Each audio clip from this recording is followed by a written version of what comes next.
Welcome to Shelin's kitchen art. ഇന്ന് ഞാൻ പരിചയപ്പെടുത്തുന്നത് ഓണത്തിന് സ്പെഷ്യൽ ആയിട്ടുള്ള പുളിയിഞ്ചിയാണ്.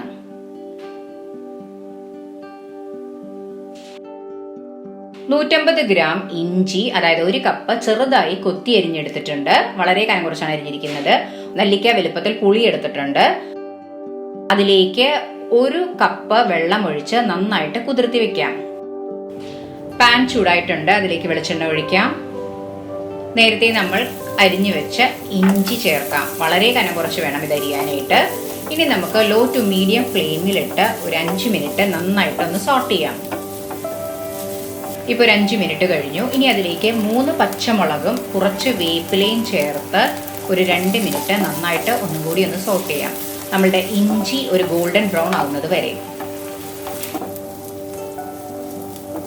ഇപ്പോൾ 2 മിനിറ്റ് കഴിഞ്ഞു. അതിലേക്ക് 1/2 സ്പൂൺ മുളക് പൊടി, 1/4 ടേബിൾ സ്പൂൺ മഞ്ഞൾപ്പൊടി ചേർത്ത് നന്നായിട്ട് ഒന്നും കൂടി ഒന്ന് സോട്ട് ചെയ്യാം 1 മിനിറ്റ്.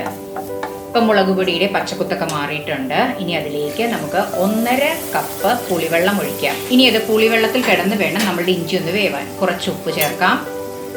നന്നായിട്ട് ഒന്ന് മിക്സ് ചെയ്യാം. ഹൈ ഫ്ലെയിമിലേക്കാണ് ഇടേണ്ടത്. ഒന്ന് തിളയ്ക്കാൻ അനുവദിക്കാം. ഇപ്പോൾ നമ്മളുടെ വെള്ളം നന്നായി തിളച്ചു വന്നിട്ടുണ്ട്. ഇനി നമുക്കത് ലോ ടു മീഡിയം ഫ്ലെയിമിലേക്ക് ഇടാം. മൂടി വെച്ച് ഒരു 5-6 മിനിറ്റ് വേവിച്ചെടുക്കാം. ഇപ്പോൾ ഒരു 6 മിനിറ്റ് കഴിഞ്ഞു. കുറച്ചും കൂടിയൊക്കെ വെള്ളം വറ്റാനുണ്ട്. അതിലേക്ക് 1 കഷ്ണം കായം, മുഴുവൻ കായമാണ് ഇട്ടിരിക്കുന്നത്, അത് ഇട്ട് കൊടുക്കാം. 1 കഷ്ണം ശർക്കര. മധുരം ഓരോരുത്തരുടെ ആവശ്യത്തിനനുസരിച്ച് കൂട്ടുകയും കുറയ്ക്കുകയും ചെയ്യാം. കായപ്പൊടിയേക്കാളും മുഴുവൻ കായമാണ് നല്ലത്. ഇനി മൂടി വെച്ച് ഇതൊന്ന് വറ്റാൻ അനുവദിക്കാം. പാൻ ചൂടായിട്ടുണ്ട്, അതിലേക്ക് വെളിച്ചെണ്ണ ഒഴിക്കാം. 1/4 ടേബിൾ സ്പൂൺ കടുക് ചേർക്കാം.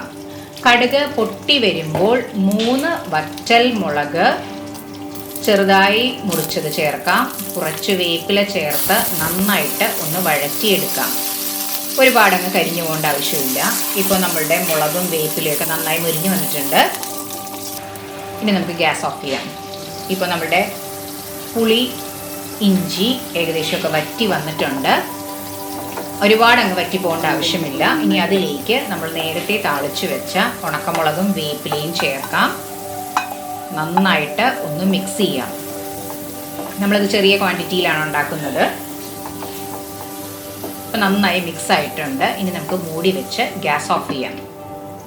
ഇപ്പോൾ നമ്മളുടെ ഓണം സ്പെഷ്യൽ പുളി ഇഞ്ചി റെഡി ആയിട്ടുണ്ട്. എല്ലാവരും ട്രൈ ചെയ്ത് നോക്കുക. നിങ്ങൾക്ക് ഇഷ്ടപ്പെട്ടെങ്കിൽ ലൈക്ക് ചെയ്യാനും ഷെയർ ചെയ്യാനും സബ്സ്ക്രൈബ് ചെയ്യാനും സപ്പോർട്ട് ചെയ്യാനും മറക്കരുത്. തൊട്ടടുത്തുള്ള ബെല്ലൈക്കൺ പ്രസ് ചെയ്താലേ ഇനി ഞാൻ അടുത്തിടുന്ന വീഡിയോയുടെ നോട്ടിഫിക്കേഷൻ കിട്ടുകയുള്ളൂ.